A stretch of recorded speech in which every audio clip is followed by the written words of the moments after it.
Story की opening एक party से होती है जहां चाइना के सभी अमीर लोग इकट्ठे हुए थे।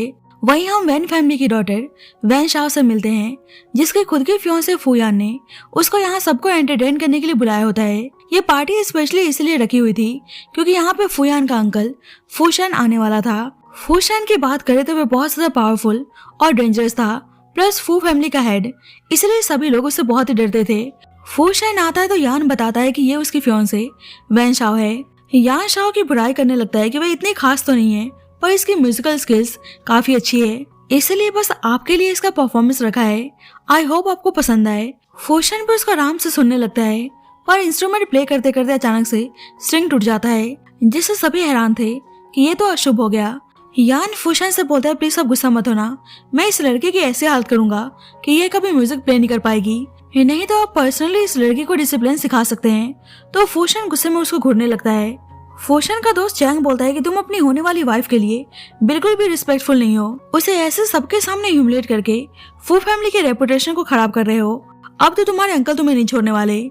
शाओ को वे लोग पार्टी से लेकर जा रहे होते हैं तो शाओ जानबूझकर फूशन से टकराती है, पर फूशन उसको नजरअंदाज करके चुपचाप वहां से चला जाता है। सभी लोग बोलने लगते हैं कि लड़की सही में एक नंबर की बेशर्म है, जानबूझकर मिस्टर फू के नजदीक जा रही थी, पर शाओ को देखकर साफ पता चल रहा था कि उसके दिमाग में कुछ और ही प्लान चल रहा है। कुछ देर बाद फूशन नोटिस करता है कि उसके पॉकेट में पैंटी है, तो समझ जाता है कि शाओ ने रखा है। अब यान पार्टी वाले इंसिडेंट की वजह से बहुत ही गुस्से में होता है और एक लड़की के साथ इंटीमेट हो रहा था। जब शाओ आती है, वे लड़की बोलती है कि आपके फियांसे आ चुके हैं, मुझे यहाँ से जाना चाहिए। यान बोलता है कि डरने की कोई बात नहीं है, ये मुझे कंट्रोल करने की हिम्मत नहीं कर सकती।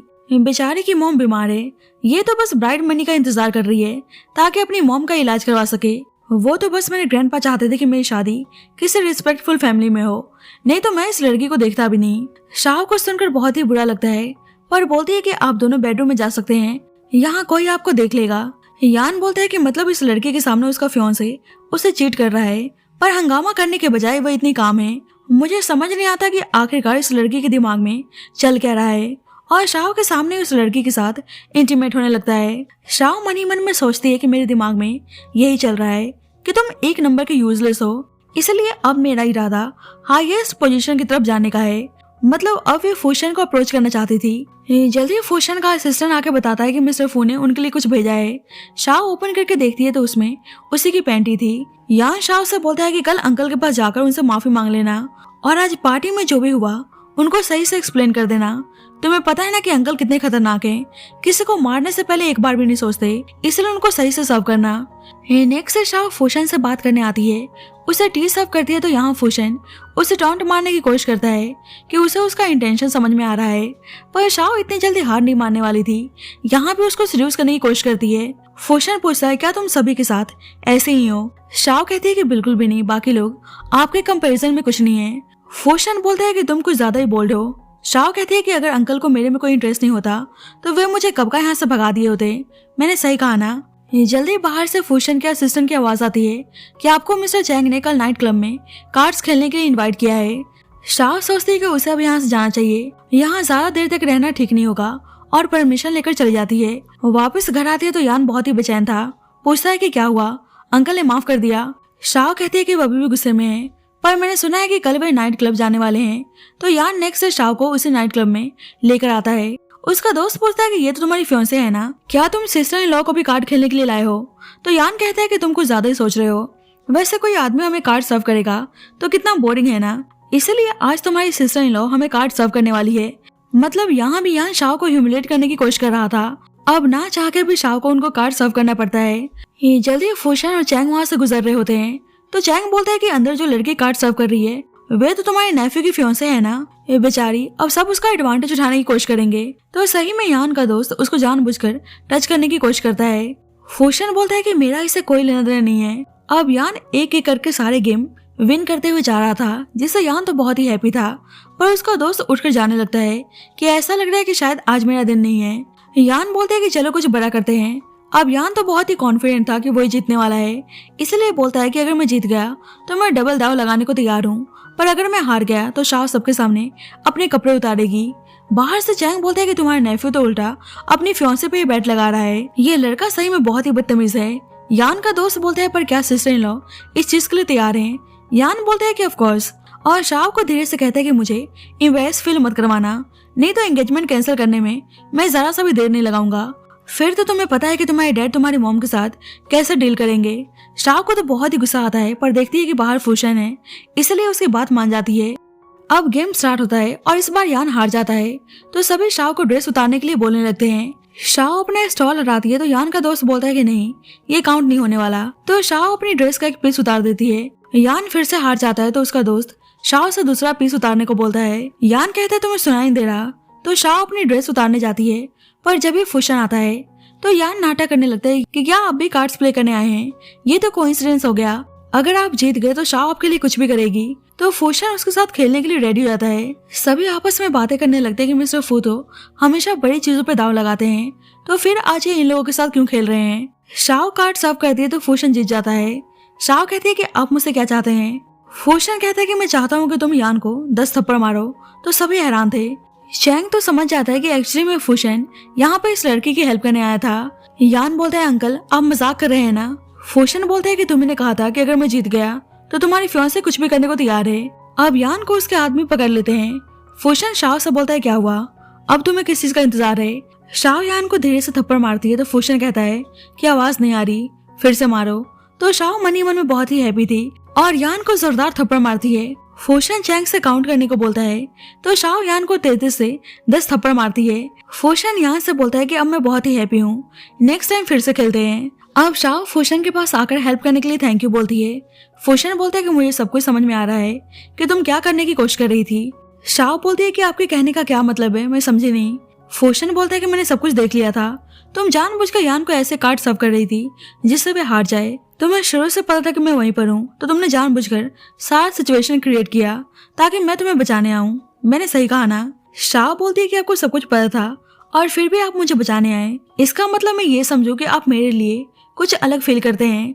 फूशन बोलता है कि तुम शुरू से मेरे क्लोज आने का चाल चल रही हो, आखिरकार तुम मुझसे चाहती क्या हो। शाओ को पता था कि फूशन उसकी मॉम के रिगार्डिंग हेल्प कर सकता है, इसलिए जानबूझकर बोलती है कि मैं तो बस आपको चाहती हूँ। उसके हथेली पर अपना फोन नंबर लिखकर बोलती है कि अगर आपको मेरी याद आए तो मुझे कांटेक्ट कर सकते हैं। उसके पास जाकर बोलती है कि अगर कंपनी की जरूरत हो फिर भी आप मुझे कॉल कर सकते हैं। अब यान की हालत बहुत ही खराब थी, इसलिए उसकी मॉम शाओ को सुनाने लगती हैं और उसको पनिश करने जा रही होती है, पर जब भी शाओ के पास फूशन की कॉल आती है तो शाओ डर जाती है। मिसेस फू बोलती है क्या हुआ, कॉल देखकर तुम इतनी नर्वस क्यों हो रही हो, जरा मैं भी तो देखूं कि तुम्हें कॉल कर कौन रहा है। यान बोलता है कि मैं तो शाओ के सभी दोस्तों को अच्छी तरीके से जानता हूँ, तो ये कौन है।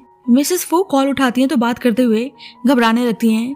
यान से बताती हैं कि तुम्हारे अंकल की कॉल थी, उन्होंने तुम्हें बिजनेस पार्टी में इनवाइट किया है और उन्होंने शाओ को भी लेकर आने को बोला है। तो शाओ बहुत ही हैप्पी थी कि फाइनली उसका प्लान सही काम कर रहा है। यान को यकीन ही नहीं हो रहा था कि अंकल ने उसको माफ कर दिया। उसकी मॉम बोलने लगती है कि पक्का तुम्हारे अंकल तुमसे बहुत ही प्यार करते हैं, जब तो शाओ को ऑफेंड करने के बाद भी तुम्हारे अंकल ने शाओ को अपने साथ लेकर आने को बोला है। मिसेस फू शाओ से बोलने लगती हैं कि तुमने कैसी ड्रेस पहनी हुई है, यान के अंकल को यही लगेगा कि हम तुम्हें सही से ट्रीट नहीं करते, इसलिए अच्छी तरीके से तैयार होकर जाना। मैं नहीं चाहती कि यान का रेपुटेशन खराब हो। शाओ बोलती है कि बिल्कुल मैं अच्छे से तैयार होकर जाऊंगी। अब शाओ रेडी होकर पार्टी में आती है तो फूशन उसको ही देखे जा रहा था। बोलता है कि क्या हुआ, आज तुम कुछ अलग ही ड्रेसअप होकर आई हो। शाओ कहती है क्या हुआ, मुझे ऐसे देखकर कहीं आपका मेरे साथ सोने का मन तो नहीं कर रहा। फूशन कहता है कि कुछ भी कहो, तुम काफी हिम्मत वाली हो, तुम्हारा फियांसे यहीं पर है और फिर भी तुम मुझे अपने साथ सोने के लिए इनवाइट कर रही हो। तुम्हें डर नहीं लगता अगर तुम्हारे फियांसे को पता चल गया तो क्या होगा। शाओ कहती है क्यों, आप इस चीज को छुपा के नहीं रखने वाले। फूशन कहता है कि तुम्हारा मतलब है कि तुम मुझे अपना सीक्रेट लवर बनाकर अपने पास रखना चाहती हो। शाओ बोलती है क्या हुआ, आप इस चीज के लिए रेडी नहीं है। उससे टच करके बोलने लगती है कि वैसे आपका दिल काफी जोरों से धड़क रहा है, लगता है कि आपको भी ये सब कुछ बहुत ही अच्छा लग रहा है। अचानक से लाइट चली जाती है तो यान शाओ को ढूंढने लगता है, पर शाओ उल्टा फूशन से बोलती है कि क्यों ना कुछ एक्साइटिंग करे और उसको अचानक से किस करने लगती है। तो फूशन भी खुद को रोक नहीं पाता और उसको किस करने लगता है। अब यान अंधेरे में शाओ को ढूंढते हुए उनकी तरफ ही आ रहा था। यान दोनों के काफी पास आ चुका था, वैसे ही लाइट आ जाती है, पर वहाँ पर सिर्फ फूशन था। यान कहता है क्या आपने शाओ को कहीं देखा है। फूशन बोलता है कि भला मैं उसको क्यों देखूंगा। यान कहता है कि हाँ आपने सही कहा, आप तो काफी बिजी हैं, इसलिए मैं जा रहा हूँ। पता चलता है कि शाओ को डर था कि यान उन्हें देख ना ले, इसलिए उसे होटल रूम की की देकर उसको होटल आने को बोलती है। और फूशन गहरी सोच में डूबा हुआ था। तो चैंग बोलता है क्या हुआ, कहीं तुम उसी क्लब वाली लड़की के बारे में तो नहीं सोच रहे।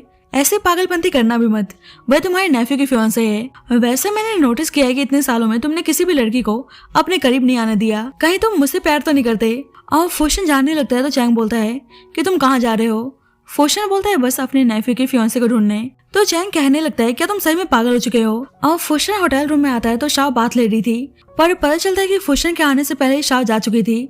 तो फूशन को बहुत ही गुस्सा आता है कि वो जानबूझकर उससे पंगा लेने की कोशिश कर रही है। पता चलता है कि एक्चुअली में शाव की मॉम की तबीयत अचानक से बहुत ज्यादा खराब हो गई थी, इसलिए शाव जल्दबाजी में उनको देखने हॉस्पिटल आती है। शाव अपनी मॉम के वार्ड में आती है तो देखती है कि उसकी मॉम वहाँ पे नहीं है। उसके फादर उल्टा उसके स्टेप मदर के साथ बैठकर टाइम पास कर रहे थे। शाव अपनी मॉम के बारे में पूछती है तो उसके फादर गुस्सा करने लगते हैं कि मैंने कितनी बार बोला है कि वह औरत तुम्हारी मॉम नहीं है, तुम्हारी मॉम यहाँ तुम्हारे सामने है। उसकी स्टेप मदर नाटक करने लगती है कि आप गुस्सा मत हो, पर उल्टा शाव को हर्ट करने लगती है। शाव कुछ बोल भी नहीं सकती थी क्योंकि उसकी मॉम इन लोगों के कब्जे में थी। शाव बोलती है कि डॉक्टर की कॉल आई थी कि मेरी मॉम बीमार है। उसके फादर बोलते हैं कि तुमने सही कहा, 3 मिलियन लेकर आओ, मैं तुम्हारी मॉम का इलाज करवा दूंगा। क्या हुआ, पैसा नहीं है? तुम यंग मास्टर यान से मांग सकती हो। ये लगता है तुम अब भी उनका दिल नहीं जीत पाई, मैंने सही कहा ना। वैसे ही यान की कॉल आती है कि तुम गायब कहाँ हो, क्या तुम मुझे चीट कर रही हो? और उल्टा खुद ही लड़कियों के बीच में बैठा हुआ था। शाव बताती है कि उसकी मॉम बीमार है, क्या वे ट्रीटमेंट के लिए कुछ पैसे दे सकता है। यान बोलता है तो मतलब तुम पैसों के लिए मेरे साथ हो? वैसा कैसे रहेगा कि अगर तुम मेरे साथ सोओगी तो मैं पहली बार में तुम्हें 1 लाख दूंगा और उसके हर एक राउंड में 10,000। शाव को सुनकर बहुत ही रोना आता है। खुद को देखकर सोचती है कि वे क्या थी और अब उसकी लाइफ कैसी हो गई है। यान बोलता है क्या हुआ, तुम कुछ बोल क्यों नहीं रही? शाव को तो बहुत ही गुस्सा आता है, बोलती है कि तुम में इतना स्टेमिना है कि तुम एक राउंड के बाद टिक भी पाओगे। तो यान को सुनकर बहुत ही गुस्सा आता है, पर शाव कॉल कट कर देती है। सोचते है कि अब उसे खुद को सेल ही करना है तो वह ऐसे पर्सन को सेल करेगी जो हाईएस्ट पोजीशन पर है, जिसके पास सबसे ज्यादा पावर है। इधर फूशन शाव की वजह से बहुत ही फ्रस्ट्रेट था, वैसे ही शाव उसके पास आती है तो फूशन उसे दूर कर देता है। शाव कहती है क्या हुआ, आप इतने डिस्ट्रैक्ट नजर क्यों आ रहे हैं, कहीं ऐसा तो नहीं कि आप मेरे बारे में ही सोच रहे थे? फूशन उसको टेबल पर बैठाकर बोलता है कि अभी तक मैं तुम्हारे साथ बहुत ही काम हूँ, पर जिस तरह से तुम जानबूझकर मेरे पास और फिर दूर जाकर मुझे टीज कर रही हो और मुझे अपनी चारों तरफ घुमाने की कोशिश कर रही हो, तुमने क्या मुझे अपना डॉग समझ रखा है? शाव कहती है कि ऐसा लग रहा है कि शायद उस दिन आप मुझे होटल रूम में ना पाकर नाराज हैं। कोई नहीं, उस दिन का कसर मैं आज पूरा कर देती हूँ। उसे अनबटन करने लगती है तो फूशन उसे रोक लेता है, बोलता है कि सच बताओ तुम मुझसे क्या चाहती हो। शाव कहती है कि मैं तो बस आपको चाहती हूँ और उसे किस करने जा रही होती है तो फूशन भी उसकी बातों में आ जाता है। पर जब भी शाव के पास यान का मैसेज आता है, फूशन कहता है कि एक्चुअली में तुम मुझे नहीं चाहती, तुम तो पैसे चाहती हो। तो तुमने अपने फियांसे से पैसे मांगे थे, उसने मना कर दिया तो तुम मेरे पास आई हो। तुम्हें सही में लगता है कि मैं तुम्हारी बातों में इतनी आसानी से आ जाऊंगा? शाव बोलती है कि अब आपको सब कुछ पता ही है, तो आप बताओ आप मेरे साथ सोने के बदले मुझे कितने पैसे देने वाले हैं? पर फूशन उसे अलग कर देता है, बोलता है कि तुमने मेरी पेंटिंग खराब की है, इसलिए अब तुम्हें कंपनसेट करना होगा। शाव कहती है कि वो कैसे? फूशन बोलता है कि अपने कपड़े उतारो, मैं चाहता हूँ कि तुम मेरी पेंटिंग के लिए कैनवस बनो। शाव तो बिल्कुल चुप थी। तो फूशन बोलता है क्या हुआ, तुम तैयार नहीं हो? शाव उसे ऑफेंड नहीं करना चाहती थी, इसलिए उसकी बात मान जाती है। फूशन उसकी बॉडी पे पेंटिंग बनाने लगता है तो शाव को बहुत ही अजीब फील हो रहा था।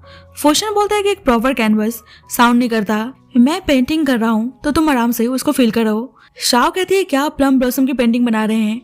तो फूशन उसे इम्प्रेस था। शाव नोटिस करती है कि यान आ रहा है तो जाने की कोशिश करती है, पर फूशन उसे जाने नहीं देता। यान अंदर आता है तो उनको ऐसा देखकर हैरान था, पर उसे लगता है कि फूशन किसी और लड़के के साथ है तो माफी मांगने लगता है कि मैं तो बस शाव को ढूंढ रहा था, आई एम सॉरी जो मैंने आपको डिस्टर्ब किया, आप कंटिन्यू कर सकते हैं। फूशन शाव से बोलता है कि तुमने सुना, वे कंटिन्यू करने के लिए बोल रहा है तो हमें क्या करना चाहिए? यान बोलता है कि ये लड़की तो अच्छी है, मेरी फियांसे की तरह नहीं जिसको टच करने का भी मन नहीं करता। फूशन सोचता है कि मतलब यान और शाव के बीच में अभी तक कुछ नहीं हुआ, मतलब शाव पहली बार मेरे साथ ही सोना चाहती थी। यान बोलता है कि पता नहीं मुझे लड़की को शाव जैसे दिख रही है, इसलिए देखने के लिए टर्न होता है, पर फूशन गुस्से में उसको बाहर जाने को बोलता है तो यान डर के मारे वहां से भाग जाता है। फूशन कहता है कि पेंटिंग फैल चुकी है, इसलिए उसको उठने को बोलता है। शाव कहती है कि आप कहीं और पेंटिंग बना सकते हैं। फूशन उसके करीब आता है तो शाव को लगता है कि वो उसको किस करने आ रहा है, पर फूशन उसे मेडिसिन अप्लाई करता है क्योंकि शाव के फादर ने उसको थप्पड़ मारा था, और बोलता है कि अगर तुम किसी को सेड्यूस करना चाहती हो तो तुम्हारे हाथ ऐसे शेक नहीं करने चाहिए। शाव सोचते है कि मतलब फूशन को पता चल गया कि मैं इस वक्त नर्वस हूँ। शाव डायरेक्ट बोलती है कि ठीक है आपको पेंटिंग नहीं करनी तो मत करो, पर मुझे पैसों की जरूरत है और बदले में मैं कुछ भी करने को तैयार हूँ। फूशन कहने लगता है कि आखिरकार तुम पैसों के लिए इतनी डेस्परेट क्यों हो? शाव बता देती है कि उसकी मॉम बीमार है और मेडिकल एक्सपेंसेस के लिए पैसों की जरूरत है। शाओ मनी मन में सोचती है कि अब फूशन क्या करेगा। क्या यान की तरह मुझे ब्लैकमेल करने की कोशिश करेगा या मेरे फादर की तरह मुझे कंट्रोल। चाहे जो भी हो, पर मैं इतनी जल्दी हार नहीं मानने वाली। पर फूशन बोलते है कि मुझे तुम्हें कोई इंटरेस्ट नहीं है, इसलिए तुम जा सकती हो। तो शाओ चुपचाप वहाँ चली जाती है। शाओ सोचती है कि फूशन ने भी पैसे देने से मना कर दिया, अब मैं क्या करूँ। वैसे ही मनी ट्रांसफर का मैसेज आता है तो फूशन को कॉल करके पूछती है कि मैंने तो कुछ किया भी नहीं और आपने पेंटिंग करने से भी मना कर दिया, तो ये पैसे क्यों। शाओ के दिमाग में यही चल रहा था कि अब फूशन उससे क्या चाहता है। पर फूशन बोलता है कि तुमने फर्स्ट टाइम मुझे सच बोला। शाओ बोलती है क्या इसी की वजह से, पर शायद बैक स्टोरी कुछ और ही थी जो हमें कुछ देर में पता चलेगा। इधर यान सोच रहा था कि अंकल के पास जो लड़की थी बिल्कुल शाओ जैसे दिख रही थी। अब यान नशे में घर आता है तो एक लड़की उसे अपने पास बुलाती है। वे लड़की बिल्कुल शाओ की तरह ड्रेस पकड़ आई थी, तो यान को लगता है कि वह शाओ है। ये बोलता है कि फाइनली तुम मुझे अपना बनाने के लिए तैयार हो गई और उसके साथ इंटीमेट होने लगता है। तो कोई छुपके से उनकी वीडियोस बना लेता है। इधर शाओ सोच रही थी कि उसने अपने फादर को पैसे ट्रांसफर भी कर दिए, फिर भी उन्होंने उसकी मॉम से रिलेटेड अभी तक कोई भी न्यूज नहीं दी। शाओ को पता था कि फूशन ही वो पर्सन है जिसका इस्तेमाल करके वे अपनी मॉम को अपने फादर के जंगल से निकाल सकती है, इसलिए उसे फूशन के साथ बना के रखना था। ये जल्दी मिसेस फू गुस्से में आकर यान की वीडियो दिखाती है जिसे किसी ने न्यूज में पब्लिश कर दिया था। शाओ कहती है कि यान अभी यंग है, उनसे गलती हो गई होगी, इसलिए प्लीज अब काम हो जाइए। यान की मॉम उल्टा शाओ को सुनाने लगती हैं कि मेरा यान तो अभी छोटा है, इसलिए उससे गलती होना नॉर्मल है, पर तुम तो यान की होने वाली वाइफ हो, तुम्हें उसको हैप्पी रखना चाहिए। इस न्यूज की वजह से फू फैमिली की कितनी बदनामी हो रही है। यान के बारे में पूछती है तो मेड बताती है कि यंग मास्टर क्लब में मिस्टर ही के साथ पार्टी कर रहे हैं। मिसेस फू परेशान हो जाती है कि अगर यान के अंकल को पता चलेगा कि यान अपने काम को लेकर बिल्कुल भी सीरियस नहीं है तो कहीं वे अपने शेयर्स वापस न ले लें। शाओ जानने लगती है तो मिसेस फू कहती है कि यान मिस्टर ही के साथ पार्टी कर रहा है, मिस्टर ही काफी पावरफुल है, इसलिए उनको प्रोवोक मत करना, बस आराम से यान को वापस घर लाने की कोशिश करना। अब यान उसी आदमी मिस्टर ही के साथ पार्टी कर रहा था तो वह आदमी वेट्रेस को परेशान करने में लगा हुआ था। शाओ आती है तो मिस्टर ही बोलने लगता है कि ये लड़की कौन है, दिखने में काफी सुंदर लग रही है। यान बोलता है कि तुम यहाँ पे क्या कर रही हो। शाओ कहती है कि मैडम ने मुझे आपको घर ले जाने के लिए भेजा है। मिस्टर ही बोलता है कि अच्छा, तो ये तुम्हारी फियांसे है। यान तो जानबूझकर शाओ को दिखाने के लिए उस लड़की के साथ एंजॉय करने लगता है। शाओ बोलती है कि मैं बाहर इंतजार कर रही हूँ, आपकी पार्टी खत्म हो जाए तो मुझे बुला लेना। शाओ जा रही होती है तो वेट्रेस आकर बोलने लगती है कि मैं बस एक कॉलेज स्टूडेंट हूँ, बस मैं थोड़ा पैसे अर्न करने के लिए यहाँ पे पार्ट टाइम जॉब करने आई थी, पर मिस्टर ही मुझे उन्हें सर्व करने के लिए बोल रहे हैं, प्लीज आप मेरी हेल्प करो। मिस्टर ही उस लड़की से बोलते तुम्हें सुनाई दे रहा, चुपचाप मेरे पास आओ। अब शाओ मिसेस फू की बातें सोचने लगती है कि उसे मिस्टर ही को ऑफेंड करे बिना यान को वापस घर लाना है। तो शाओ उस लड़की से बोलती है कि माफ करना, मुझे यहाँ जाना होगा। मिस्टर ही उस वेटर से बोलने लगता है कि यहाँ उस लड़की का फियांसे फुल टू किसी और लड़की के साथ एंजॉय कर रहा है और फिर भी उस लड़की ने कुछ नहीं बोला, तो तुम्हें लगा भी कैसे कि वह तुम्हारी हेल्प करेगी। आज रात तो तुम्हें मेरे साथ सोना ही पड़ेगा। वैसे ही शाओ आती है, बोलती है कि मैडम ने आपको गिफ्ट देने के लिए कहा था, आई एम सॉरी मैं आपको देना भूल गई। मिस्टर ही बोलता है कि कैसा गिफ्ट। तो शाओ वाइन का बॉटल हिट करके उस लड़की को वहाँ से लेकर भाग जाती है और उस लड़की को जल्दी से यहाँ से जाने को बोलती है, पर तब तक मिस्टर ही और उसके आदमी शाओ को चारों तरफ से घेर लेते हैं। शाओ बोलती है कि माफ करिएगा, पर वह लड़की काफी यंग थी, आपको सही से सर्व नहीं कर पाती। यान भी डरा हुआ था, इसलिए बोलता है कि हाँ शाओ सही कह रही है। मिस्टर ही बोलते है कि ठीक है, फिर तुम उसके प्लेस पर मुझे सर्व करोगी। यान रोकने आता तो मिस्टर ही बोलता है क्या हुआ, तुम्हें कोई ऑब्जेक्शन है। यान उसको ऑफेंड नहीं करना चाहता था, इसलिए आराम से बोलता है कि मेरी फियांसे थोड़ी गुस्सैल टाइप की है, मुझे नहीं लगता कि वे आपको सही से सर्व कर पाएगी। मिस्टर ही बोलता है कि क्या बात है, मुझे तो ऐसे लड़कियां और ज्यादा पसंद है। शाओ को थप्पड़ मारता है तो शाओ बोलती है कि तुम्हें आइडिया नहीं है कि मेरे साथ ऐसा करने का अंजाम क्या हो सकता है। मिस्टर ही बोलते है कि अच्छा क्या होगा, तुम्हारे फियांसे यंग मास्टर यांग तो यहाँ चुपचाप खड़े हैं, अगर मैंने यान के सामने तुम्हारे साथ कुछ किया भी फिर भी यान कुछ नहीं बोलने वाला। वैसे मैं देखना चाहता हूँ कि तुम्हारे साथ कुछ करने का अंजाम क्या होता है। उसे मारने जा रहा होता है पर फिर भी यान कुछ नहीं बोलता, पर वैसे ही फूशन आता है तो शाओ उसको यहाँ पे देखकर हैप्पी थी। मिस्टर ही बोलने लगता है कि आप यहाँ पे क्या कर रहे हैं। फूशन गुस्से में पूछने लगता है कि शाओ को किसने टच किया। यान डर के मारे अब भी कुछ नहीं बोल रहा था, तो शाओ मिस्टर ही के सामने नाटक करने लगती है, प्लीज मुझे मत मारो। मिस्टर ही डर के मारे बोलने लगता है कि मैं तो बस मिस वैन के साथ मजाक कर रहा था, पर फूशन गुस्से में बोलता है कि जिस हाथ से इस आदमी ने शाओ को टच करने की हिम्मत की है वह हाथ काट डालो। मिस्टर ही बैक करने लगता है पर फूशन चुपचाप शाओ को उठाकर लेकर जाने लगता है। शाओ मिस्टर ही से बोलती है कि बस मैं इसी अंजाम की बात कर रही थी। यान सोचता है कि आखिरकार अंकल शाओ को लेकर इतने प्रोडक्टिव कब से हो गए। फूशन शाओ को होटल लेकर आता है और गुस्सा करने लगता है कि तुम खुद को ज्यादा स्मार्ट नहीं समझती। शाओ बोलती है क्यों, आज मैंने स्मार्टनेस वाला काम नहीं किया गया, फूशन बिल्कुल चुप हो जाता है। शाओ उसे टच करती है तो फूशन उसका हाथ पकड़कर बोलता है कि अगर तुम ऐसे ही करती रही तो मैं तुम्हें नहीं छोड़ने वाला। उसे किस करने जाता है तो शाओ बिल्कुल चुप थी। फूशन बोलता है कि मैं तुम्हें किस करने जा रहा हूँ और तुम मना भी नहीं कर रही। उसके साथ इंटीमेट होने लगता है तो शाओ उसको ऐसे करने से मना करती है। तो फूशन उससे अलग हो जाता है, बोलता है कि तुमने खुद को डेंजर में डालकर अचानक से मुझे मैसेज कर दिया, अगर मैं नहीं आता तो। शाओ बोलती है कि मुझे पता था आप जरूर आएंगे। उसे किस करने जाते हैं तो फूशन उसे आराम करने को बोलकर जाने लगता है। शाओ कहती है क्यों, आप यहाँ पे नहीं सोएंगे। फूशन बोलता है कि वह दूसरे रूम में सोने जा रहा है। शाओ कहती है कि वैसे मेरा क्वेश्चन है, मैंने कितनी बार आपको सीरियस करने की कोशिश की फिर भी आप कभी मेरे साथ नहीं सोए। ऊपर से मैंने सुना है कि कितने साल हो गए आपने किसी भी लड़की को अपनी लाइफ में नहीं आने दिया और ना ही आप फन करने के लिए क्लब जाते हैं। वैसे आपको देखकर भी नहीं लगता कि आपको लड़कों में इंटरेस्ट होगा, तो कहीं आप इम्पोर्टेड तो नहीं है। तो ये सुनते ही फूशन अपने कपड़े उतारते हुए बोलता है कि मुझे लगा था कि तुम इंजर्ड हो तो मैं तुम्हें रेस्ट करने दूं। शाओ कहने लगती कि सॉरी मैं तो बस मजाक कर रही थी, पर फूशन कहते हैं कि शायद तुम्हें देखकर लग रहा है कि तुम्हें रेस्ट करने की जरूरत नहीं है। बाद में फूशन शाओ से पूछता है कि तुम बिना सोचे समझे उस स्ट्रेंजर लड़की को बचाने चली गई, ऐसा क्यों। शाओ कहती है कि उस लड़की को देखकर मुझे अपने पुराने दिनों की याद आ गई, जैसे उस लड़की में मैं खुद को देख रही थी। जब मैं स्कूल टाइम में थे तो मेरे फादर के बुलाने पर मैं क्लब गई तो मेरे फादर के एक दोस्त ने मेरे साथ गलत करने की कोशिश की। मुझे पता चला कि एक्चुअली में मेरे फादर उस आदमी को मुझे सेल करना चाहते थे, इसलिए मैं उस आदमी को हट करके वहाँ से भाग गई। पर सोचे हुए सारे आदमी मुझे जैसी छोटी सी लड़की का पीछा कर रहे थे और फिर भी मैं उन सबको चकमा देकर एक रूम में छुप गई। सही में सब कुछ बहुत ही मजेदार था। फूशन बोलता है कि तुम हंसना बंद करो।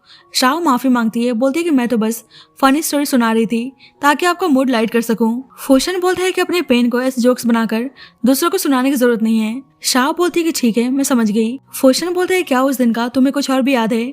शाओ कहती है कि नहीं और पास्ट के बारे में सोचकर बोलती है कि मैं उन चीजों को याद भी नहीं करना चाहती। फूशन बोलता है कि तुम उस चीज को याद ना रखो वही सही है। बाद में फूशन शाओ को देखकर सोच रहा था कि शाओ पहले से कितनी बदल चुकी है। जब हमारी पहली मुलाकात हुई थी तो शाओ बहुत ही अलग थी। पता चलता है कि उस क्लब इंसिडेंट के दौरान जब शाओ उन आदमियों से बचने के लिए एक रूम में आकर छुप जाती है तो उस रूम में फूशन भी मौजूद था। फूशन को भी कुछ लोग चेस कर रहे थे, इसलिए फूशन उसको शोर में जाने से मना करता है। पता चलता है कि फूशन के अंकल उसको मारने के लिए उसके पीछे पड़े थे। उसका आदमी बोलता है कि यंग मास्टर को गोली लगी है इसलिए वे ज्यादा दूर तक भाग नहीं पाएंगे। फूशन का अंकल गुस्से में था कि फूशन ने उसके चेहरे को खराब कर दिया। उसे कैसे भी करके फू फैमिली के हेड पोजीशन को अपने हाथों में लेना था, इसलिए कैसे भी करके फूशन को ढूंढकर उसे मारने को बोलता है। इधर शाओ देखती है कि फूशन की कंडीशन काफी खराब है। ऊपर से सुनती है कि वे लोग फूशन को ढूंढते हुए इसी तरफ आ रहे हैं, इसलिए बोलती है कि तुम चिंता मत करो, मैं तुम्हें कुछ नहीं होने दूंगी। उन्हें डिस्ट्रैक्ट करने के लिए बाहर जाती है तो उसका हेयर टाई वहीं पे गिर जाता है जिसे फूशन ने अभी तक संभाल के अपने पास रखा हुआ था। शाओ उन लोगों के सामने नाटक करती है कि उसने एक इंजर्ड आदमी को भागते हुए देखा है। उन्हें जानबूझकर दूसरी तरफ लेकर जा रही होती है तो सामने से वही आदमी आते हैं जो शाओ का पीछा कर रहे थे। अब शाओ अपने स्मार्टनेस से उन दोनों गैंग के बीच में फाइट करा के वहां से चुपचाप निकल जाती है।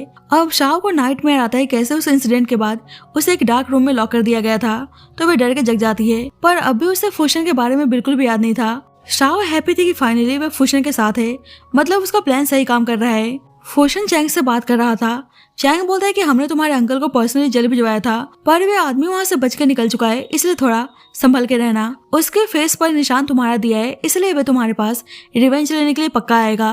फूशन देखता है कि शाओ नंगे पांव घूम रही है तो उसको बहुत ही प्यार से उठाकर स्लीपर्स पहनाता है। शाओ सोचती है कि फूशन दुनिया के सामने इतना रूथलेस है, पर यहाँ उसके सामने नील डाउन होकर बैठा हुआ है। फूशन शाओ से बोलता है कि मैं तुम्हें घर छोड़ दूंगा और उसे ब्रेकफास्ट करने को बोलता है। शाओ खाना खाने जाती है तो उसके बाल बार बार चेहरे पे आ रहे थे, तो फूशन अपने हाथों से उस हेयर टाई को निकालकर शाओ के बाल बांधने जाता है। शाओ कहती है तो आपके पास लड़कियों के स्टफ्स हैं।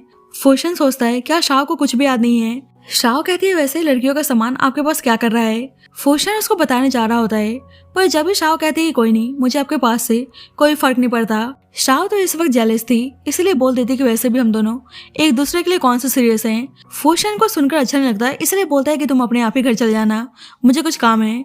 शाओ सोचते कि इसमें गुस्सा होने वाली क्या बात है, मैंने कौन सा गलत बोला। बाद में शाओ घर आती है तो यान बोलता है कि तुम पूरी रात बाहर थी, आखिरकार तुम कर क्या रही थी। देखता है कि उसके कपड़े चेंज हैं, तो बोलता है क्या तुम अंकल के साथ सोकर आई हो। तो शाओ उससे बकवास बंद करने को बोलती है। यान कहता है फिर कल रात अंकल तुम्हारी साइड क्यों ले रहे थे।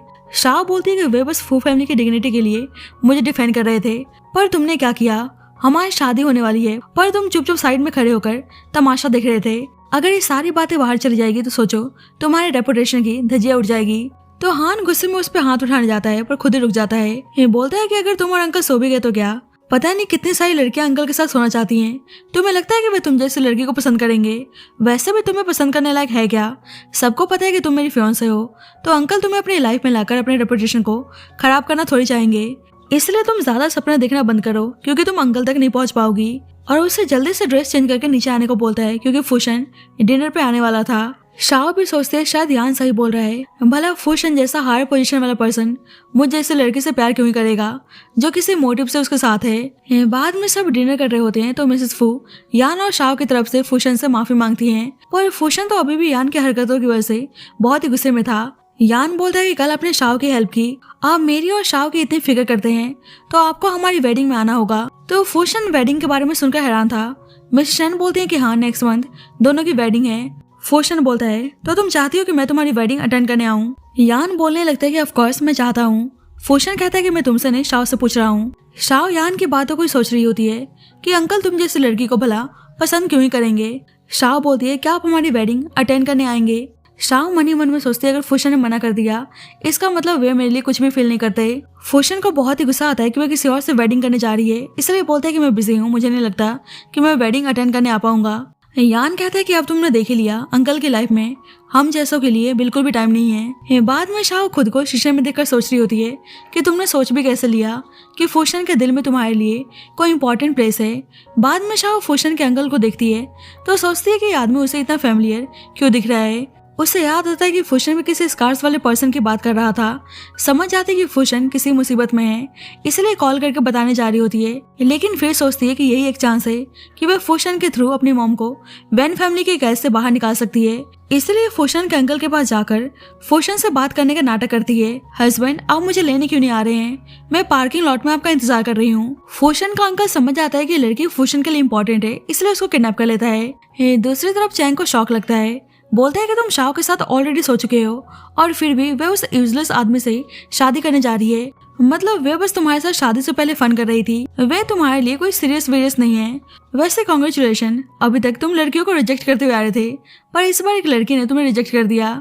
फूशन का तो मूड बहुत ही ऑफ था। चैंग बोलता है क्या हुआ, तुम शाओ के लिए सीरियस तो नहीं हो? जल्दी फूशन को पता चलता है कि शाओ किसी ट्रबल में है तो सुनते ही वहाँ चला जाता है और चैंग समझ जाता है कि सही में फूशन उस लड़की से प्यार करने लगा है। अब फूशन भाग कर आता है तो देखते है कि शाओ उसके अंकल के कब्जे में है। उसका अंकल बोलता है कि तुम इतना नर्वस क्यों दिख रहे हो, मतलब ये लड़की तुम्हारे लिए सही में इम्पोर्टेंट है। फूशन को हैंड रेस करने को बोलता है तो फूशन वैसा ही करता है। उसका अंकल बोलता है कि फाइनली इतने सालों बाद अब तुम्हारी भी कोई कमजोरी है। शाओ फूशन को यहाँ जाने को बोलती है पर फूशन का अंकल उसे मारने की धमकी देता है। फूशन से बोलता है कि आज मैं देखना चाहता हूँ कि तुम इस लड़की के लिए कितना हद पार करने को तैयार हो। उसे नील डाउन होने को बोलता है तो फूशन वैसा ही करता है। फूशन बोलता है कि तुम इस लड़की को जाने दो, मैं बदले में तुम्हें कुछ भी देने को तैयार हूँ। उसका अंकल बोलते हैं कि ठीक है, अब अपने फेस पर वैसा ही निशान बनाओ जैसा मुझे दिया था। अब शाओ खुद के चेहरे को खराब करने जा रहा होता है। शाओ ने सोचा नहीं था कि बात यहाँ तक पहुंच जाएगी, इसलिए उसके अंकल को पुश करके भागने की कोशिश करती है और फूशन अचानक से अपने अंकल को स्टेप करके शाओ को रेस्क्यू करने लगता है।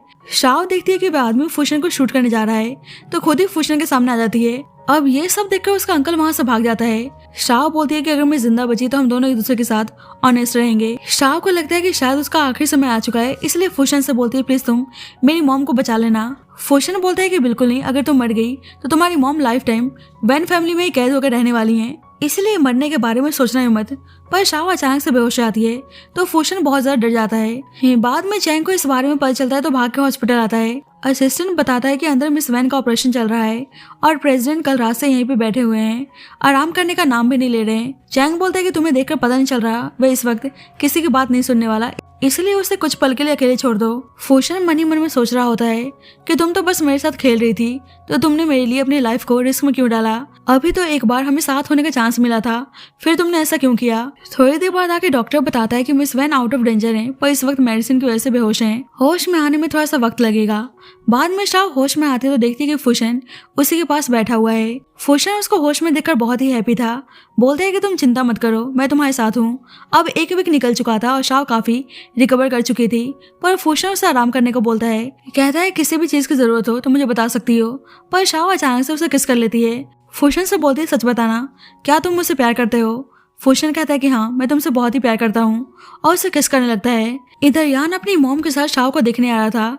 उसकी मॉम बोलती है कि अब तो और अच्छी बात है कि शाओ ने तुम्हारे अंकल की जान बचाई है, अब तुम्हारे अंकल का हमें पूरा सपोर्ट मिलेगा। पर यान तो कहीं खोया हुआ था। उसकी मॉम बोलती है क्या हुआ, तुम्हें शाओ की फिक्र हो रही है कि वे इंजर्ड हो गई, ज्यादा मत सोचो। पता नहीं कितनी लड़कियां तुम्हारे अंकल के लिए गोली खाने को तैयार रहती हैं। सही है कि ये काम शाओ ने किया है। यान बोलते है कि ऐसी बात नहीं है, पर पता नहीं मुझे अंदर से फीलिंग्स आ रही है जैसे मैं शाओ को कहीं खो ना दूं। उसकी मॉम बोलती है कि ऐसा नहीं है, वे लड़की अपने फादर के कंट्रोल में है, उसके पास तुम्हारे साथ शादी करने के अलावा कोई और ऑप्शन नहीं है। यान बोलता है अब सच बोल रही है, जो भी हो अब से मैं शाओ के साथ अच्छे से रहने की कोशिश करूंगा ताकि शाओ हमेशा मेरे ऊपर डिपेंड रहे। ये दोनों अंदर आते हैं तो अंदर का नजारा देखकर हैरान थे कि शाओ और फूशन एक दूसरे को किस कर रहे हैं। यान तो गुस्सा करने लगता है तो फूशन दिखाने के लिए और शाओ को किस करता है। मिसेस फू बोलने लगती है तुम क्या कर रहे हो, ये तुम्हारी नेफ्यू की फियांसे है। फूशन यान से बोलता है कि मैं तुम्हें बताना भूल गया, शाओ तुम्हारी आंट है। तो यान समझ जाता है कि शुरू से अब तक वे दोनों एक दूसरे के साथ थे। बोलता है कि मतलब आप दोनों मुझे अब तक अंधेरे में रखते हुए आ रहे थे। फूशन से कहता है कि आपको कोई भी लड़की मिल सकती थी, पर मेरी फियांसे ही क्यों। फूशन बोलता है कि तुम्हारी फियांसे जो अपनी फियांसे को सबके सामने एंटरटेन करने के लिए फोर्स कर रहा था, उसे सबके सामने ड्रेस उतारने के लिए बोल रहे थे, कोई उसको ह्यूमिलेट कर रहा था तो चुपचाप खड़े होकर तमाशा देख रहे थे। यान बोलते है कि वे सब बस मेरी इमेच्योरिटी थी, पर मैं अब से शाओ को सही से ट्रीट करूंगा। शाओ सिर्फ मेरी है, इसलिए आप मुझे शाओ को वापस दे दो। तो उसकी मॉम ये सब बोलने से मना करती हैं। उसकी मॉम फूशन को ऑफेंड नहीं करना चाहती थी, इसलिए यान पे गुस्सा करने लगती हैं कि एक लड़की के ऊपर अपने अंकल को ऑफेंड करना चाहते हो, ये दोनों एक दूसरे को पसंद करते हैं तो बीच में इंटरफेरेंस मत करो। यान बोलता है कि नहीं ये सच नहीं है। शाह से कहता है सच बताओ, क्या अंकल ने तुम्हें सब कुछ करने के लिए फोर्स किया है, तुम एक दूसरे से प्यार नहीं करते ना। शाह कहती है कि नहीं, तो यान खुश हो जाता है। पर शाह बोलती है कि अभी मुझे एहसास हुआ कि मैं फूशन से बहुत प्यार करती हूँ। तो यहाँ शाह पे गुस्सा करने लगता है कि पॉसिबल नहीं हो सकता। मिसेस फो यान की तरफ से माफी मांगती हैं और दोनों को उनकी हैप्पी लाइफ के लिए विश करके यान को अपने साथ लेकर चली जाती हैं। शाओ फूशन से बोलती है कि अब तो सबको पता चल गया कि आप सिर्फ मेरे हैं, और दोनों एक दूसरे के साथ बहुत ही हैप्पी थे। बाद में फूशन शाओ को अपने घर लेकर आता है। शाओ देखती है कि फूशन ने उसके लिए बहुत सारी ड्रेसेस और एक्सेसरीज मंगवाई हैं, तो फूशन से कहने लगती है कि आप सभी लड़कियों को ऐसे ही इम्प्रेस करते हैं। हाउसकीपर बोलती है कि ऐसा नहीं है, आप पहली लड़की हैं जिसे मिस्टर फू अपने घर लेकर आए हैं। ऊपर से फूशन को स्माइल करते हुए देखती है तो बोलती है कि हम पहली बार मिस्टर फू को ऐसे स्माइल करते हुए देख रहे हैं। तो फूशन और शर्माने लगता है, बोलता है कि तुम उन लोगों की बातों पर गौर मत करो, और उसे बहुत ही प्यार से उठाकर बेडरूम में लाता है। उसके साथ इंटीमेट होने जाता है तो शाओ कहती है कि वैसे ये सारा सामान मुझे इम्प्रेस करने के लिए लाए थे। फूशन बोलता है कि नहीं, मैं तुम्हें एक अच्छी लाइफ देना चाहता हूँ, और उसे किस करने लगता है और दोनों एक दूसरे के साथ इंटीमेट होते हैं। बाद में फूशन बोलता है कि तुम कब से अकेले ही सफर करते हुए आ रही हो, अब तुम बस मुझ पे ही रिलाई रहना, मैं तुम्हें दोबारा से नहीं खोना चाहता। अब ये सुनकर शाओ को याद आता है कि कैसे उसके फादर उसकी मॉम को बुली किया करते थे। उसकी मॉम शाओ से बोलते हैं कभी तुम किसी पर रिलाई मत होना, तुम्हें बस खुद पर डिपेंड रहना है, तुम किसी से कोई उम्मीद मत करना। अब सब कुछ सोचकर शाओ डर जाती है। तो फूशन बोलता है क्या बात है। शाओ बोलती है तुमने सिंड्रेला की स्टोरी सुनी है, वहाँ तो उसकी स्टेप मदर बुली किया करती थी, पर इस सिंड्रेला के दुश्मन उसके खुद के फादर थे। पहले मेरे डैड ने मेरी मॉम से पैसों के लिए शादी की, और फिर घर की मेड के साथ उन्होंने मेरी मॉम को चीट किया। मेरी स्टेप मदर, मेरी स्टेप सिस्टर, वो सब बुली किया करते थे, यहाँ तक कि उनके साथ मैं बैठकर भी कुछ खा नहीं सकती थी। मेरी मॉम के बीमार होने के बाद उल्टा मेरे फादर ने मुझे कंट्रोल करने की कोशिश की, पैसों के लिए फूशन से शादी करने के लिए प्रेशराइज किया। मेरी मॉम ने बोला कि मैं किसी पे डिपेंड न रहूं, पर फूशन बोलता है कि तुम मुझ पर डिपेंड रह सकती हो। शाओ कहती है कि मेरे केस में सिंड्रेला को प्रिंस नहीं बल्कि उसको ड्रैगन मिला है, जो बहुत ही रूथलेस और पावरफुल है। फूशन बोलता है कि तुम हमेशा मुझ पर रिलाई कर सकती हो, मैं तुम्हें हमेशा हैप्पी रखूंगा। शाओ उसे बताने जा रही होती है कि उसने उसको जानबूझकर अप्रोच किया था। जब भी उसके पास उसके फादर की कॉल आती है, गुस्सा करने लगता है कि सुनने में आया कि यंग मास्टर यान ने तुमसे एंगेजमेंट तोड़ दिया। बोलते हैं कि चुपचाप घर आओ, नहीं तो अपनी मॉम को कभी देख नहीं पाओगी।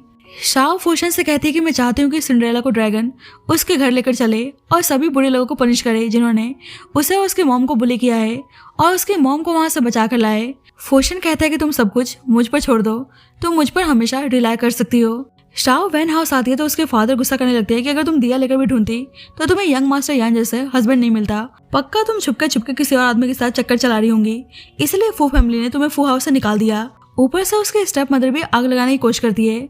शाओ अपनी मॉम के बारे में पूछती है तो उसके फादर बोलते हैं कि अगर तुम्हारी मॉम मरी तो उसके जिम्मेदार सिर्फ तुम होंगी। इसलिए फू हाउस में जाकर एंगेजमेंट कैंसिल करने से मना करने के लिए रिक्वेस्ट करो। उसकी स्टेप सिस्टर भी बोलने लगती है, मुझे पता है फू फैमिली में नील डाउन होकर माफी मांगना काफी ह्यूमिलेशन की बात है, पर आपकी मॉम की लाइफ का सवाल है, और छिपके छिपके उसको हर्ट करने लगती है। शाओ कहती है कि वो फू फैमिली जाकर माफी मांगने को तैयार है, पर एक बार वे अपनी मॉम से वीडियो कॉल पे बात करके कंफर्म करना चाहती है कि उसकी मॉम ठीक है या नहीं। उसके फादर गुस्सा करने लगते हैं कि तुम मेरे सामने कंडीशन रखने की हिम्मत कर रही हो, पर उसकी स्टेप सिस्टर बोलती है कि कोई नहीं, हमें लास्ट टाइम सिस्टर की बात उनकी मॉम से करा देनी चाहिए। और उसकी मॉम को वीडियो कॉल करती है तो उसकी मॉम बोलती है कि मैं बिल्कुल ठीक हूँ, तुम्हें इन लोगों की बातों में आने की जरूरत नहीं है। उसके फादर बोलते हैं कि तुम्हें लगता है कि बिना पैसे दिए तुम अपनी मॉम को यहाँ से लेकर जा सकती हो, इसलिए चुपचाप फू हाउस जाओ। ये दोनों माँ बेटी आग लगाने लगते हैं। पक्का शाओ को यंग मास्टर यान ने चीट करते हुए देख लिया होगा, इसलिए अब एंगेजमेंट कैंसिल करने को तैयार हैं। उसके फादर बोलते हैं, क्या तुम्हें फू फैमिली से रिचर और हायर पोजीशन वाला पर्सन मिल चुका है? उसके स्टेप मदर बोलते हैं कि मुझे नहीं लगता कि ये लड़की इतनी कैपेबल है कि किसी हाईएस्ट पोजीशन वाले आदमी को डेट कर सके। पक्का किसी पुअर आदमी ने इसको फंसा लिया होगा। उसके स्टेप सिस्टर शाओ से बोलने लगती है कि आपकी गलती है और फिर भी आप यहाँ पे इतनी घमंड में खड़ी हुई हैं। शाओ बोलते हैं कि तुम लोगों ने सही कहा, मैं किसी हाईएस्ट पोजीशन वाले पर्सन के साथ हूँ। तो तीनों उसका मजाक बनाने लगते हैं। उसके स्टेप मदर बोलते हैं कि फू फैमिली से ज्यादा पावरफुल कोई नहीं है, लगता है कि तुम्हारा दिमाग सही से काम नहीं कर रहा। उसकी स्टेप सिस्टर बोलने लगती है कि सिस्टर शाओ को लग रहा है कि कोई हेवन से उतरकर उनके पास आएगा जो यंग मास्टर यान से बेहतरीन होगा। जब ये शाओ के पास फूशन की कॉल आती है तो उसकी स्टेप सिस्टर मजाक बनाने लगती है कि आप दिखाना चाहती हैं कि आप फूशन को डेट कर रही हैं, अब ये ज्यादा हो गया, लगता है आप भी अपनी मॉम की तरह पागल हो चुकी हैं। तो शाओ उसे थप्पड़ मारती है और चुपचाप उससे और उसकी मॉम से माफी मांगने को बोलती है। उसकी स्टेप सिस्टर उसको थप्पड़ मारने जाती है, बोलती है कि मैं भी देखना चाहती हूँ कि तुम्हें फूशन बचाने आते हैं या नहीं। तो उसके फादर उसे रोक लेते हैं। उसके फादर बोलते हैं कि तुम सही में मिस्टर फूशन के साथ हो। उसके स्टेप मदर बोलने लगती हैं कि ऐसा पॉसिबल कैसे हो सकता है, मिस्टर फू को क्या यही लड़की मिली थी? वैसे ही फूशन आता है तो तीनों उसको यहाँ पर देखकर हैरान थे। फूशन बोलता है कि अब से शाओ सिर्फ मेरी है। उसके स्टेप मदर बोलने लगती है कि ऐसा पॉसिबल कैसे हो सकता है, आपको इस पागल लड़की की बातों में आने की जरूरत नहीं है। फूशन गुस्सा करने लगता है, क्या तुम लोग नहीं चाहते कि वैन फैमिली सही सलामत रहे? तो दोनों डर के माफी मांगने लगते हैं। शाओ फूशन से कहती है कि आपको डिनर के लिए यहाँ पे रुकना चाहिए, आंट बहुत ही अच्छे सूप बनाती हैं। तो फूशन बोलता है कि जैसा तुम कहो। उसके स्टेप मदर बोलती हैं कि बिल्कुल, मैं खाने की तैयारी करती हूँ, और अपनी डॉटर से बोलती हैं कि तुम मिस्टर फू का सही से ध्यान रखना। शाओ फूशन के लिए पानी लेने जाती है तो उसकी स्टेप सिस्टर जानबूझकर फूशन को सीड्यूस करने आती है और बहाने से उसके ऊपर गिर जाती है। तो फूशन धीरे से ऑडियो डिवाइस उसके ड्रेस के पॉकेट में डाल देता है। ये जल्दी शाओ आती है तो उसकी स्टेप सिस्टर मन में सोच रही थी कि अब तुम देखना कि मैं मिस्टर फू को तुमसे कैसे छीनती हूँ। अब शाओ के स्टेप मदर डरी हुई थी कि अगर मिस्टर फू को पता चला कि हमने पास्ट में शाओ के साथ बहुत ही गलत बिहेव किया है तो पक्का मिस्टर फू हमें नहीं छोड़ने वाले। ये जल्दी ही शाओ के स्टेप सिस्टर आकर बोलती है कि हमें कुछ ऐसा करना होगा कि मिस्टर फू खुद ही शाओ से ब्रेकअप कर लें। उसकी स्टेप मदर शाओ को स्पाइक सूप पिलाकर उसे किसी और आदमी के साथ फ्रेम करने को बोलती हैं। शाओ के फादर बोलते हैं कि फूशन को पता चल गया तो वह हमें जिंदा दफना देंगे। शाओ की स्टेप सिस्टर बोलती है कि मिस्टर फू को पता चलेगा तब ना, मिस्टर फू जब होश में आएंगे तो मुझे अपने साथ बिस्तर में पाकर उन्हें मुझसे शादी करनी होगी। उसकी मॉम बोलते हैं फिर हम शाओ और उसकी मॉम को इस घर से बाहर निकाल कर फेंक देंगे, फिर तो फू फैमिली का सारा पैसा हमारा होगा। तो उसके फादर भी उनके प्लान में शामिल हो जाते हैं। उसके स्टेप मदर मन ही मन में सोच रही थी कि अब तुम दोनों माँ बेटी मरने के लिए तैयार रहना। बाद में सब डिनर कर रहे होते हैं तो शाओ की स्टेप सिस्टर जानबूझकर फूशन को स्पाइक सूप ट्राई करने को बोलती है। शाओ के स्टेप मदर भी नाटक करने लगती है कि सूप बचपन से शाओ की फेवरेट है और शाओ को भी सूप पीने को देती हैं। शाओ तो उन तीनों का चाल समझ रही थी, इसलिए बोलती है कि अब मैं और प्रिटेंड नहीं कर सकती। उसकी मॉम बोलती है कि तुम्हारा क्या मतलब है?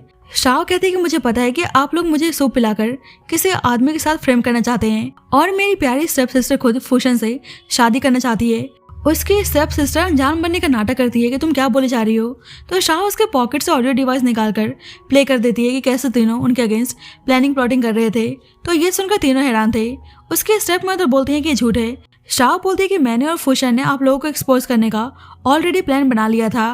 रही बात मेरी मॉम की तो हमने पहले ही उनको रेस्क्यू करके उनको सेफ प्लेस पर भेज दिया है। पता चलता है कि फूशन ने वीडियो की हेल्प से उसकी मॉम के लोकेशन का पता लगा लिया था। शाओ के फादर बोलते हैं कि आपको कोई मिसअंडरस्टैंडिंग हो रही है। शाओ बोलते हैं कि जल्दी पुलिस आने वाली है, इसलिए आप लोग नहीं बचने वाले। और फाइनली शाओ ने वैन फैमिली से अपना रिवेंज ले लिया था और तीनों अब जेल के अंदर थे। फूशन बोलता है तुम क्या सोच रही हो? शाओ कहती है कि फाइनली अब सब कुछ खत्म हो गया और उसे किस करने को बोलती है तो फूशन उसे किस करने लगता है। उसके साथ इंटीमेट होने जाता है तो शाओ अपना मार्क छुपाने लगती है। गोली लगने की वजह से निशान बन चुका था तो फूशन को देखने से मना करती है कि बहुत ही गंदा दिख रहा है, पर फूशन उल्टा उस निशान पे किस करके बोलता है कि अब ये खूबसूरत बन चुका है। शाओ कहती है कि मैं आपसे एक बात पूछना चाहती हूँ, आप शुरू से मेरे लिए इतने अच्छे क्यों हैं, जबकि आपको पता है कि सभी लोग मेरे बारे में कितना उल्टा बोलते हैं। फूशन बोलता है पर तुम बिल्कुल भी वैसे नहीं हो। फूशन को पता है कि शाओ कितनी साफ दिल की है। उस टाइम वो खुद मुसीबत में थी और फिर भी उसने उसकी जान बचाई, इसलिए शाओ से बोलता है कि तुम पहली लड़की हो जिसने बिना अपनी सेफ्टी के बारे में सोचे मेरी जान बचाई। शाओ तो कंफ्यूज थी कि फूशन कब की बात कर रहे हैं, कहीं उस दिन की तो नहीं जब मैंने फूशन को गोली लगने से बचाया था, पर वे तो बस मेरे प्लान का एक पार्ट था। मैं तो बस शुरू से उनको धोखा देते हुए आ रही थी। मैंने जानबूझकर फूशन को अप्रोच किया ताकि अपनी मॉम को बचाने के लिए उनका इस्तेमाल कर सकूं। क्या इन कारणों से फूशन मुझसे प्यार करते हैं? अगर एक दिन उनको सच पता चल गया तो क्या जब भी वे मुझसे प्यार करने को तैयार होंगे, क्योंकि मैं तो उनसे बहुत ही प्यार करती हूँ। बाद में शाओ की नींद खुलती है तो उसे पता चलता है कि सुबह सुबह फूशन अपनी कंपनी चला गया, पर उसके लिए एक फाइल छोड़ कर गया था। तो शाओ देखती है कि ये शेयर्स ट्रांसफर के एग्रीमेंट है। ऊपर से लास्ट में फूशन का एक मैसेज होता है। फूशन ने लिखा होता है कि कांग्रेचुलेशन, अब तुम वैन फैमिली के कंट्रोल से बच चुकी हो।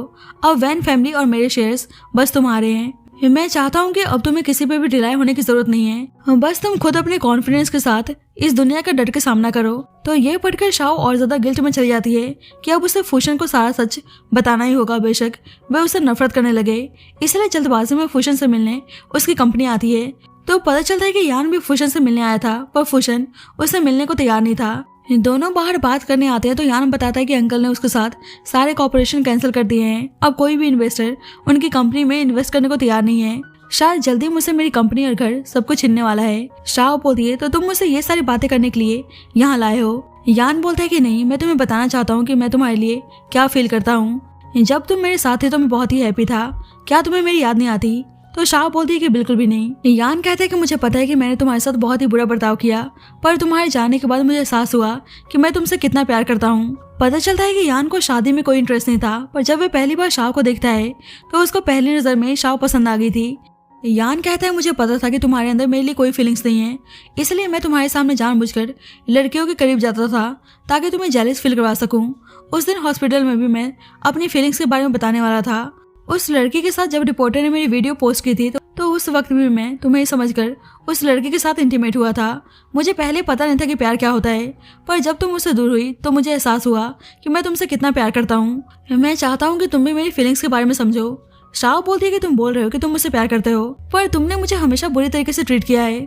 जब मेरी मॉम बीमार थी और मैंने तुमसे मदद मांगी तो उल्टा तुम मुझे अपने साथ सोने के लिए ब्लैकमेल कर रहे थे। दूसरे आदमियों के सामने तुम मुझे कपड़े उतारने के लिए बोल रहे थे, इसे तुम अपना प्यार बोलते हो? यान बोलता है फिर अंकल के बारे में क्या बोलना चाहोगी? तुमने भी तो हाईएस्ट पोजीशन तक पहुंचने के लिए अंकल को सीड्यूस किया। शाओ बोलती है कि मेरे और फूशन के बीच की बात है, तुम्हें बीच में पढ़ने की जरूरत नहीं है। यहाँ मैं बस तुम्हें वार्न करने आई थी कि फूशन की कंपनी में कोई प्रॉब्लम क्रिएट करने की कोशिश मत करना। शाओ जानने लगती है तो अचानक से वे बेहोश हो जाती है, क्योंकि यान ने पहले उसके कॉफी को स्पाइक कर दिया था। अब यान शाओ को किडनैप कर लेता है। शाओ होश में आती है तो उसको जाने देने को बोलती है। यान कहता है कि तुम फिक्र मत करो, मैं तुम्हें हर्ट नहीं करने वाला। मैं तो बस देखना चाहता हूँ कि तुम और अंकल एक दूसरे से कितना प्यार करते हो। जब अंकल को पता चलेगा कि तुमने जानबूझकर उन्हें अपने बेनिफिट्स के लिए अप्रोच किया तो बस मैं देखना चाहता हूँ कि अंकल कैसे रिएक्ट करते हैं। शाओ बोलती है कि तुम्हारा क्या मतलब है? यान कहता है कि मैंने तुम्हारे बारे में सब कुछ पता लगा लिया है कि कैसे अपनी मॉम को वैन फैमिली से रेस्क्यू करने के लिए तुमने अंकल का इस्तेमाल किया। जल्दी फूशन आता है और शाओ को छोड़ने को बोलता है। यान कहता है कि आप तो काफी जल्दी आ गए, लगता है कि आप सही में शाओ से बहुत ही प्यार करते हैं।